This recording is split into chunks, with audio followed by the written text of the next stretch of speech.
Donc le projet CEIR ou le projet baptisé Jalni Maneta, c'est une plateforme nationale pour l'identification des terminaux mobiles et notamment les téléphones mobiles. D'accord. D'accord. Donc la plateforme elle a été mise en place conformément à 3 objectifs. D'accord. Un objectif d'ordre sécuritaire, un objectif qui se rapporte à la protection du consommateur et un objectif d'ordre économique. Donc, par rapport à l'objectif sécuritaire, c'est qu'on a remarqué ces dernières années qu'il y a eu beaucoup de problèmes de criminalité, notamment se rapportant au vol des terminaux mobiles, et avec des conséquences graves, parfois sur la vie des personnes qui ont été attaquées dans ce sens-là.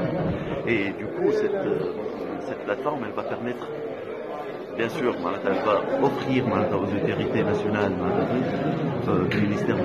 et au ministère de l'Intérieur de bloquer la possibilité de bloquer systématiquement ces téléphones qui ont été volés. Ça, c'est pour le volet sécuritaire. Pour le volet protection du consommateur, on a remarqué que plusieurs téléphones qui ont été importés ou qui vont être importés par des circuits illégaux sont de très mauvaise qualité et peuvent engendrer des conséquences néfastes sur la santé du consommateur. Et dans ce contexte, cette plateforme ne va pas permettre à ce genre d'équipements qui ont été importés sur le territoire national d'une manière illégale de pouvoir fonctionner demain sur les réseaux des opérateurs.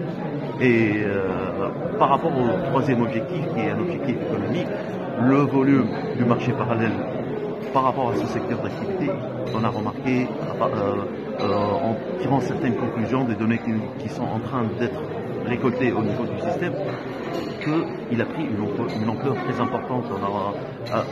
Actuellement, il y a des millions de téléphones mobiles qui entrent par les voies illégales, et ça, c'est un souci majeur pour l'État en termes d'évasion fiscale et de non-conformité par rapport à cette activité d'importation de téléphones mobiles.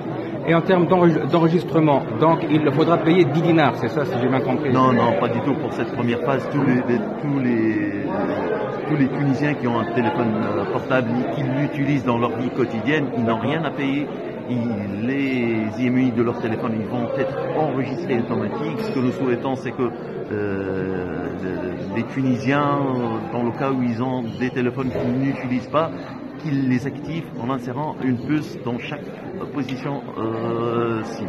D'accord. Et pour les voyageurs? Pour les voyageurs, on a dit que pour les voyageurs, ils ont le droit à importer 2 téléphones et l'enregistrement se fera à travers le site Jalni via un montant d'enregistrement actuellement pratiqué qui est dérisoire d'à peu près 10 dinars. D'accord. Et le paiement, il est sur le même site et d'une manière... c'est un paiement électronique.